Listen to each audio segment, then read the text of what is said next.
आप देख रहे हैं बेनिफिट टीवी। नमस्कार, मैं रविंद्र कुमार और आप देख रहे हैं बेनिफिट टीवी न्यूज। हम जनता की आवाज़ लगातार आप तक पहुंचाते रहते हैं, जनता की समस्या भी दिखाते रहते हैं, चुनाव संबंधी बातें भी आपको बताते रहते हैं। कुढ़नी चुनाव का चुनाव प्रचार थम गया है।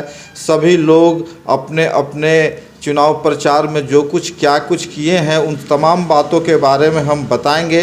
अभी हम आए हुए हैं अखिल भारतीय चौहरमल मोर्चा के कार्यालय में। आपको बता दें कि जाना पहचाना दलित चेहरा जो हमारे साथ है शिव कुमार मांझी जी, वह कुढ़नी विधानसभा में चुनाव प्रचार के लिए गए हुए थे। वो महागठबंधन की तरफ से चुनाव प्रचार कर रहे थे, वहां के प्रत्याशी को जिताने का प्रयास कर रहे थे। क्या कुछ उनका दावा है कुढ़नी विधानसभा चुनाव का, वो हम तमाम बातें आपको बताएंगे। हम मिलवाते भी हैं उनसे और क्या कुछ वो कहते हैं, लीजिए वही कुढ़नी उपचुनाव में आप गए हुए थे, महागठबंधन के प्रत्याशी का चुनाव प्रचार कर रहे थे। क्या लगता है कि आपकी प्रत्याशी का जीत वहां सुनिश्चित हो पाएगा? 100%। 100% जीत सुनिश्चित है। शुरू दिन से ही हमारा अखिल भारतीय चौहरमल मोर्चा वहां कैंप कर रहा था और एक एक जिला के कार्यकर्ता कुढ़नी विधानसभा के उपचुनाव में लगे हुए थे।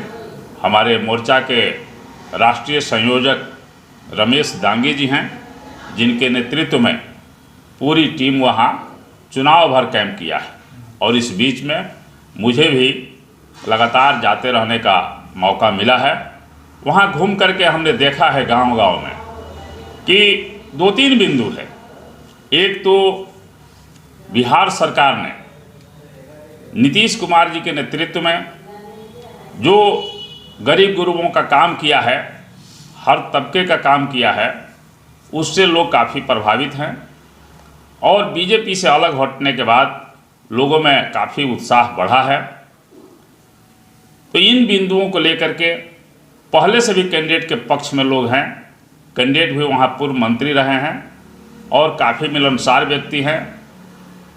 वो मनोज सिंह कुशवाहा जी वहाँ विधायक भी रहे हैं, मंत्री भी रहे हैं और आम लोगों से मिलते जुलते हैं। और इसके अलावे बीजेपी की नीतियों से, जो केंद्र सरकार की गलत नीतियां हैं जिससे आम जनता परेशान है, त्राही त्राही कर रही है, इन सारी चीज़ों से जो लोग उबे हुए हैं, इसका लाभ हमारे महागठबंधन के उम्मीदवार को वहाँ मिल रहा है। इसलिए जीत हर हाल में सुनिश्चित है। भारतीय जनता पार्टी का एक मुख्य एजेंडा था राम मंदिर निर्माण का।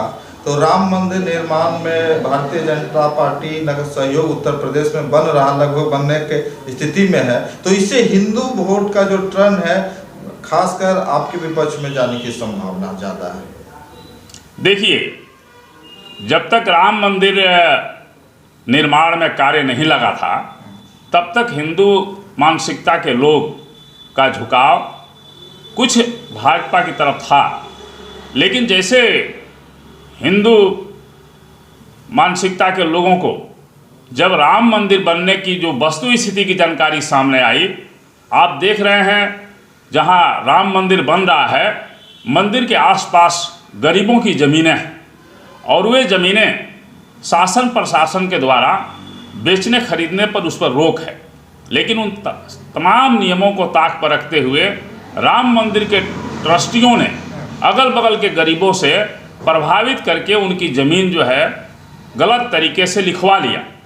और इतना ही नहीं, लिखवाने के बाद जिन ज़मीनों को लोग 2 करोड़ में ज़मीन वाले से खरीदे, उसी ज़मीन को मात्र 15 मिनट के बाद राम मंदिर ट्रस्ट के नाम से 2 करोड़ की ज़मीन 22 करोड़ में बेची गई।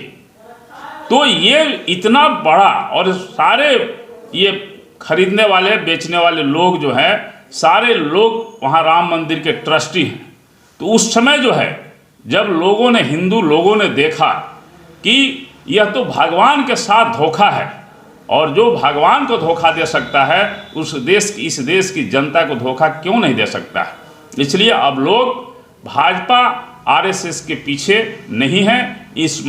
इन मुद्दों के से लोग काफ़ी उब चुके हैं। कुढ़नी उपचुनाव में नित्यानंद राय जो है काफ़ी कैंपेन कर रहे हैं लोगों को अपने आकर्षण कर रहे हैं, तो इससे ज़्यादा वोट जो है काफ़ी भारतीय जनता पार्टी के पक्ष में जा रही है। इससे महागठबंधन को काफ़ी नुकसान पहुंचाएगा। क्या कहना आपका? देखिए, नित्यानंद राय जी का तो खेल उसी समय खत्म हो गया जिस समय वो जातीय जनगणना को नकार दिए। केंद्र सरकार के गृह राज्य मंत्री के हैसियत से जिस दिन वो देश की जातीय जनगणना होने की बात को नकार दिए, उसी दिन नित्यानंद राय का ओबीसी के लोगों पर, बैकवर्ड लोगों पर प्रभाव समाप्त हो गया। इसलिए कि जातीय जनगणना इस देश के 65% ओबीसी के लोगों का भविष्य है और उसमें यादव भी आते हैं। यादव अपना हक अधिकार देखेंगे या नित्यानंद राय के मंत्री बनने से प्रभावित हो जाएंगे। इसलिए इन बातों में कोई दम नहीं है। देखिए, चिराग पासवान खुलकर अब भारतीय जनता पार्टी का प्रचार प्रसार कुढ़नी उपचुनाव में कर रहे हैं, तो कहीं ना कहीं पासवान वोट जो है वो सीधे सभी 100% भारतीय जनता पार्टी के पक्ष में जाती दिख रही है, जबकि आप भी उस समाज से हैं। तो कैसे आप कहेंगे कि ये वोट हमको मिल रहा है? देखिए, उनका तो हम नाम ही नहीं लेना चाहते हैं, इसलिए कि जो समाज के पक्ष में लड़ने की हिम्मत नहीं रखता है उसका नाम लेना भी बेकार है। और इनके बारे में हम क्या कहेंगे? इनके बारे में तो हमें कोई एक ही पंक्ति याद आती है कि दिल के फफोले जल उठे दिल के ही आग से, और लोजपा के घर को आग लग गई घर के चिराग से। किस तरह से दलित लोग या खासकर पासवान लोग क्यों प्रभावित होंगे चिराग के घूमने से? पासवान पर ही जो संकट पड़ता है, कब चिराग खड़ा हुए हैं? जब महादलित का मामला आया था तो यह हमारा अखिल भारतीय चौहरमल मोर्चा उसी समय गठन हुआ था सरकार का ध्यान आकृष्ट करने के लिए। उस समय चिराग और उनका पूरा कुनबा कहीं ज़मीन के अंदर था क्या? हम तो देख रहे हैं, गाँव में घूमे थे, लोग तो कह रहे थे कि चाचा भतीजा दोनों बेजोड़ और दोनों हो गए आरक्षण विरोधियों की ओर। तो कहीं चिराग का प्रभाव नहीं है। और उस समय भी इस समस्या का समाधान मुख्यमंत्री नीतीश जी ने बुला करके हम लोगों को किया था, और उस समय भी संकट पड़ा था तो ये लोग मुँह चुप किए थे। बल्कि जब एनडीए में नीतीश जी आए तो ये तो चिराग और इनके चाचा, इनके पिताजी रामचंद्र पासवान जी, इनके दूसरे चाचा जो एमपी थे, सब लोग एक साथ मुख्यमंत्री नीतीश जी के दरबार में पहुंच गए थे। और मुख्यमंत्री नीतीश जी ने चुनाव हारने के बाद भी पशुपति कुमार पारस जी को कैबिनेट मंत्री बना दिया था। उसी तरह से जब बड़े साहब श्रद्धेय रामविलास पासवान जी चुनाव हार गए थे तो उस समय लालू प्रसाद यादव जी ने उन्हें राज्यसभा से भेज करके हाशिए पर आई हुई राजनीति को बचाया और ऑक्सीजन देने का काम किया। तो उस समय लालू यादव अच्छे थे, उस समय नीतीश कुमार अच्छे थे, और आज खराब हो गए हैं। आखिरी सवाल आपसे तो आप उनके पीछे जो देख रहे हैं हो करने वाले लोग, वो कोई दलित और कोई पासवान लड़के नहीं हैं, बल्कि वो तमाम आरएसएस और बीजेपी के लोग हैं जो हवा देने का काम कर रहे हैं। आखिरी सवाल सर, उड़नी विधानसभा का जो उपचुनाव हो रहा है उसमें आपकी जीत कितनी है? जितनी जीत का क्या आंकड़ा है? क्या किस तरह आप जीत पाइएगा? नहीं, वहाँ जो जनता का जो मूड बना हुआ है वो हर हाल में लोग अपनी आवश्यकता के हिसाब से ही जो छोटी मोटी समस्या को लेकर के विरोधी हवा देने का प्रयास कर रहे हैं। तो कहीं कहीं पासी समाज की बात बोल रहे हैं। पासी समाज में जो समझदार लोग हैं वो तमाम लोग समझते हैं कि अभी चुनाव में कोई घोषणा नहीं हो सकती है। सरकार पूरी तरह से उनके समाज के लिए भी प्रतिबद्ध है, और हमारा मोर्चा भी हम पासी समाज के साथ हैं।